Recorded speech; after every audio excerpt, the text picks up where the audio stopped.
Hi everyone, welcome to ELI, the place where you get your daily dose of inspiration for entrepreneurship. And today we have with us Mr. Rajeev Tiwari, who is the founder of STEMROBO Technologies and Tabatron Technologies. Hi Rajeev, welcome to ELI.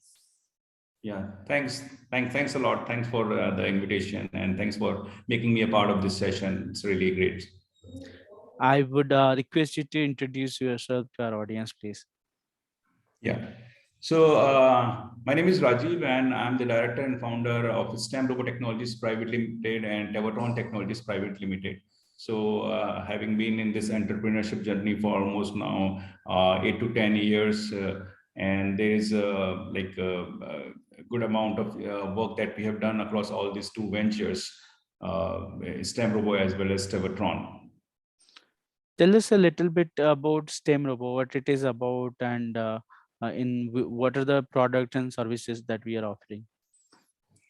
So STEMROBO is primarily we are focused on how to nurture innovation and creativity at class 1 to class 12, like K-12 level across India, and we are also covering some of the other international markets. So the idea is that nowadays everyone is talking about innovation, creativity. There are a lot of new things like new education policy also is coming. But when we started around 6 7 years 5 6 years back, something like STEM or experiential learning. This was something new, but we always knew that as a country, as a society, now there is a great deal of, you can say, need in terms of all the stakeholders, whether it is students or teachers or parents or community or society as a whole, wherein we want our young students who are in schools to have more practically focused education or project based learning, activity based learning, wherein they can observe the real life problems which are there around themselves and make some interesting projects and solutions around that. So apart from the normal curriculum like English, Hindi, math, science, like how they can use technology, STEM, and creativity to solve real life problems, activity based skills is what we are focusing on. And in this process, in the last 5 years, we have been able to set up more than around 2,000 innovation labs across length and breadth of the country. We are present in each and every state and almost 500 districts in India. And these innovation labs are like robotics labs, AI labs, IoT labs, and around 10 lakh students we are touching on day-to-day basis. So we are impacting the life of around 10 lakh students through our online and offline mixed platforms. So basically we are helping them to think out of the box and perform challenging projects and activities, and adding to that innovation index for the society and country as in general. Speaking of the innovation labs that you have set up, can you give us some examples of what are the items or what are the products that we deliver to the students?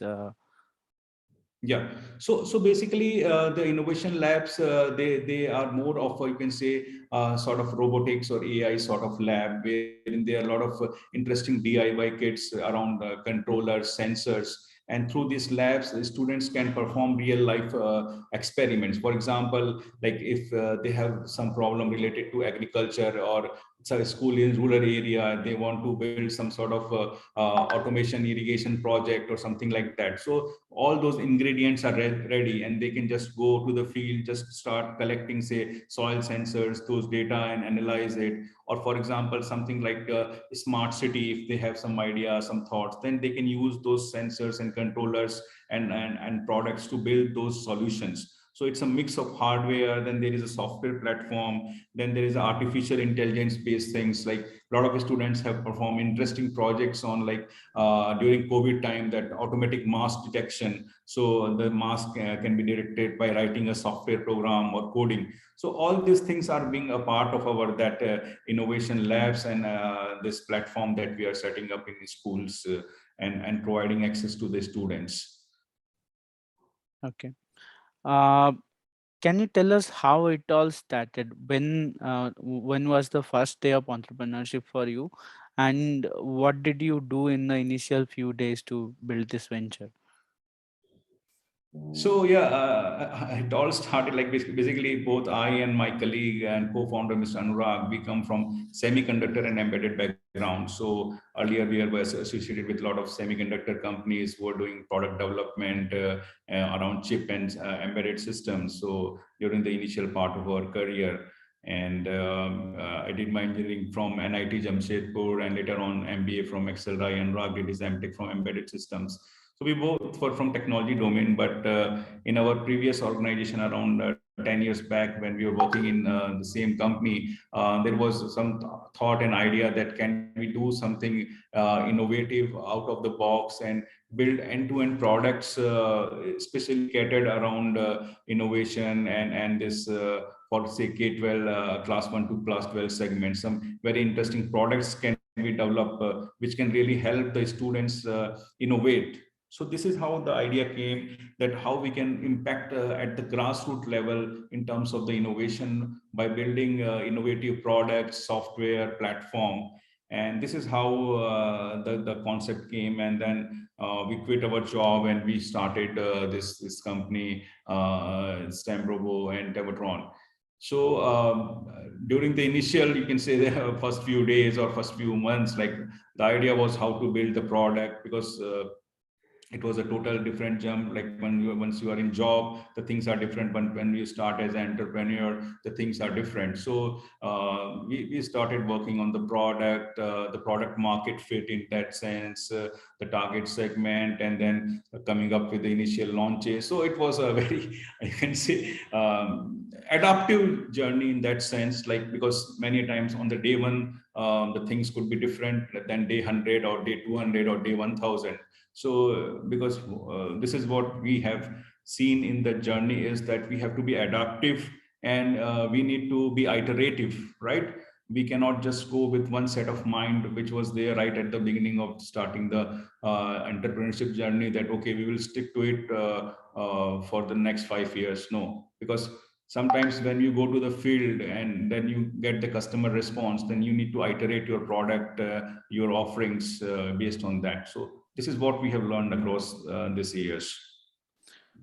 Did you have the financial runway to pursue this venture initially?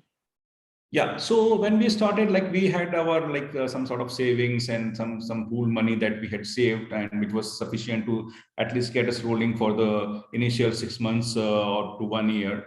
And after that, we started finding the traction. So I think because still we are a bootstrap company. We are like reinvesting a lot of profits that we are making into R&D and product development. So right from the beginning, we had that thing that we would be conserving the cash and the resources in a very optimal way, rather than just doing a lot of things on just blind marketing or something like that. Like instead of that, we have always focused on finding the tangible, you can say, revenue, and targeting and finding the real customers who are willing to pay. So that is how we have been able to meet our this cash things right from the beginning. Speaking of traction, can you tell us how did you get the initial traction, or should I say the initial set of customers to sustain your business? Yeah. So when we started, like we like initial like few months were spent in product development, developing our software platform, our execution model. And when we started approaching customers at that time, both at the school level and as well as the B2C level, at the parents level, right? STEM and innovation or robotics, AI was a little bit not very popular 5 6 years back, at least in India, because right now, I mean, everyone is talking about innovation, AI, robotics, crypto, and all those things, but blockchain. But 6 7 years ago, it was a little bit very it's very few people were aware of those things. So it was initially very little tough for us to also explain or make its relevance feel to the school or owners, management. But slowly, like when we gave them some good presentation, we initially entered a few schools in very low capex model, wherein we said that, okay, you first give us an opportunity, we will bear the cost of some capex, and later on you can see the results, and then you can go for a full-fledged lab, as well as some sort of opex monthly thing. So some of the people, they adopted that model, and they were able to see the ROI in terms of the benefit, or the kind of projects and enthusiasm the students were showing in terms of building this new technology, and this new sort of problem solving skills. So later on, slowly through word of mouth publicity, and further through this different approaches, we were able to get the traction going. Now that you have come so far, what is the vision forward for your venture? So the vision is like in the next 5 years, we are targeting a revenue of around 500 CR, and spreading to around 50 countries. So already we are in more than 10 countries as of now. And as I was telling you that around 10 lakh students, we are in touch through our online and digital platform plus offline model. More than 2,000 labs we have set up in India.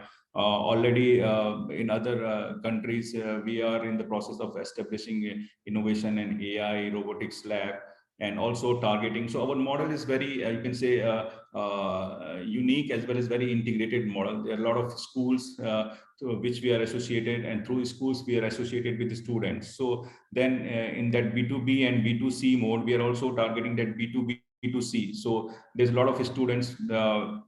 We have different product lines like AI, IoT, robotics, coding lab, coding club. So all these things are very tightly integrated with each other. And then we are able to offer the students long-term continuous path in terms of their innovation journey, to both the student as well as the parents in schools. Like for example, if suppose a student associates with us at class 4, then till class 12 he can be associated with us, because we have such a diverse, you can say, product offerings as far as AI, IoT, coding, everything is concerned, that continuous there is a path that they can get. And in terms of our company also, we have there are three main pillars that we have focused on. One is a very strong R&D and product development. So very, you can say, cost effective products for India and like Asian market. That's what we are developing, which is very cost effective electronics and DIY kit based products for innovation. Then second part is we had a very strong focus on content and methodology and pedagogy, because in this mode, it's not like that someone is in class 4th, then class 5th what he will be taught, class 6th what he will be taught. So there is a continuous gradation and pedagogy that we are following, and this is what differentiates us from a normal, there are a few companies who are just selling or like kit, but we are also focusing on pedagogy and methodology. And the third part is you can say last mile delivery. So we have a team of engineers spread across India as well as in international market, and plus we have also sort of blended it with digital. So all the contents, tutorials, videos are there on our digital platform. So the students are able to access it digitally as well as in a blended mode, like wherein some physical visits are also there. So these three things makes it very unique in terms of deriving outcome of this innovation journey. What are some of the largest challenges that you have faced along the way while building and growing this venture?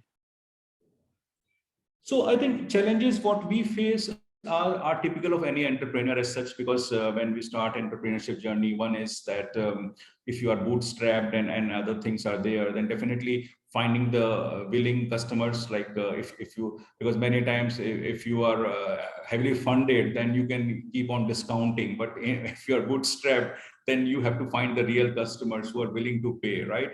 And then in parallel, how you can go about developing new products. So one is that, yeah, definitely increasing the sales, but you also have to be prepared both for the current thing as well as 2 years down the line. So what are the new product lines which you need to focus? And for development of those new product lines, there has to be an R&D cost. So how to manage both the things together, right?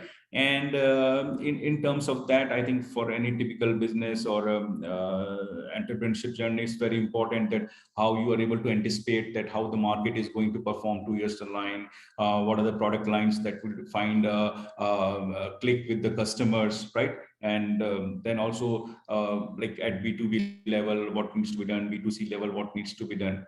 And plus some intrinsic factors. I think if you see a business as a thing, last 3-4 years or 2 years has been really tough for any companies or worldwide, like because of this COVID and a lot of this extrinsic, you can say, factors which were like last 2 years has been really tough. So you also need to mitigate those extrinsic factors and meet it, right? So that's has been really tough. But I think by God grace, we have been able to leverage on different parameters and able to find the niche, and going forward, like we are able to anticipate a lot of things. So it's a challenging, but I think this is the real beauty of like entrepreneurship journey, that it's you if you're able to face those challenges, then it brings a certain level of satisfaction also in that sense. Any pivots that you have done to your business model? Yeah. So we have keep on changing, like depending on the customers and the product market fit, and we continue to do so. So this is what we have been doing and working on.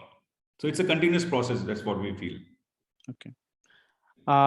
As an entrepreneur, you are expected to stay energetic and consistent over time, but there would be times when you feel tired, restless, or you lose focus. And when that happens, your business also suffers. Can you tell us how you manage such situations?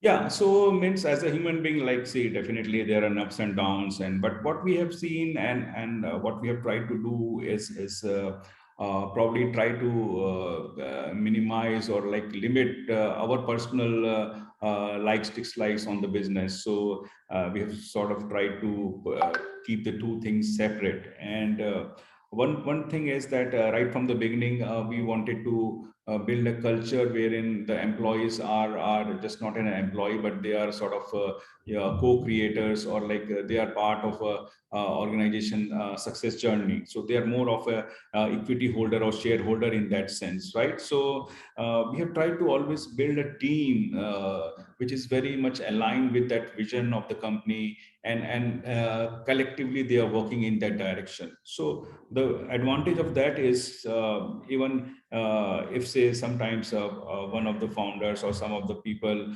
are having a personal ups and downs in the lives, as a whole the team can work in a united way, right? Rather than being totally dependent on one or two people. We have tried to make the company more decentralized in that sense, and having led a clear cut goals, responsibility, and accountability and ownership at the employee level also. So they feel empowered, and in fact, most of our core employees have been with us right from the beginning. So they are as much as a part of the founding team as we are, and they really understand and appreciate, and they are really aligned with that our vision in that sense. How do you manage your time on a day-to-day basis, and how does your schedule or calendar look like for a typical day? So typical day, we what we try to do is most of our daytime we sort of reserve for meetings with the team, with the customers, understanding different challenges which the team is facing, and the later part or early part of the morning we generally check our emails and those sort of things, because uh, the major part of the day and other things we reserve for the meeting, so that we can brainstorm on different things. And try to analyze based on that thing. So typical day starts at around say 8 a.m. to, and it's like sometimes we finish it out by 8 p.m. Sometimes it has to go to 12, 10. So that is how the entrepreneurship journey is there. Definitely we try to make a balance, but sometimes there are some critical things, and so the timings and other has to be accommodated accordingly. Can you tell us what drives you to become an entrepreneur and stay an entrepreneur? So the prime, you can say, motivation factor or driving factor has been that we are very inclined to our business model, and in terms of our impact that we are creating. So rather than just worrying about the finances or revenues and top line and bottom line, we are very much aligned with our vision that okay, we have to nurture innovation and creativity at class 1 to 12 level, and bring that innovation culture in society. So both I and Anurag are very passionate about this thing, that how we can help and leverage technology to really drive that innovation culture. And when say a young kid or in a rural area, suppose in a school in Andhra Pradesh or Tamil Nadu or UP, is able to come with some innovative product, and their photo appears in some international magazine or some newspaper, then that kind of content and satisfaction it gives is what drives us. And in the last 5 6 years, like we have supported a lot of number of students, both financially and in terms of also supporting them with the project ideas. There are a lot of interesting stuff some of these young students, even in remote and tribal areas of India, are working on, which they might not have been able to do if that ecosystem was not there. So this is what really drives us, that can we provide them that opportunity so that the innovation is just not a prerogative of a rich and elite class. Like even a student who is in small village in India, he understands the problem of village in a better way, and he can build a solution which is more robust as compared to someone who has been born brought up in an elite class, because each and every solution can be built by a person who knows that problem in more detail. So this is what drives us, that how we can leverage that technology to really make a grassroots level impact. And this is the core of our, you can say, revenue and business model. But our that feeling of doing something for the society and bringing that impact is really what drives us. What would you say is the meaning of entrepreneurship for you? How would you define the term entrepreneur? I think for me, entrepreneurship is a mindset, and it's a never-ending journey. Like so, once you're an entrepreneur, irrespective of the size of the company or your revenue, you remain an entrepreneur. So this is more of a mindset that okay, when you are in a job, right? So it's very your roles and responsibility or job description are very well defined. Okay, this is suppose I am a software developer, or I'm a program manager, or I am a CTO, then this is what my job is, right? But when you are an entrepreneur, then you have to have a very wide view, right? You are just not limited to one thing. Like at some time you are a HR head, sometimes you are a CTO, sometimes you are a CEO, sometimes you are a like a salesperson, right? So there is no such well defined role which you are playing. And then it's more of also mindset that you, it teaches you that how you can be more resilient, more flexible, more adaptive in your approach, and able to take the problems in a very cool and composed manner. So you don't have to panic, right? So I think this is more of a mindset rather than something which is like just a one-time term as such. Like it's a continuous evolution and learning experience being an entrepreneur. Perhaps my final question for you. Tell us about the different lessons that you have learned as an entrepreneur, especially the interesting lessons that we can take away and apply to our ventures and our lives as well. Yeah, I think so. Being in like some of the things that we learned as an entrepreneur is definitely there is a value that you need to create, and always think in terms of the societal impact and kind of co-creators. Don't Whenever we start an entrepreneurship journey, initially there are two or three founders or four founders, right? So don't limit your thoughts and your impact on to just those three to four people. Try to have as many people join with you as you go forward, and empower them, and so that they also be a part of your entrepreneurship journey. So it's like the value creation both at the employee level and at the entrepreneurship level. You need to further develop that entrepreneurship spirit. Suppose you have 100 employees, then try to find say 5 to 10 employees who can be an entrepreneur in the next some sort of journey along with you, right? So keep on further developing that spirit, and try to like just create that impact in terms of the society. Okay. On this note, I think we have come to the end of this session. Thanks for your time, Rajiv, and I think your ventures are adding a lot of value to our society. Our best wishes. Thanks a lot. Thanks a lot. Thank you very much.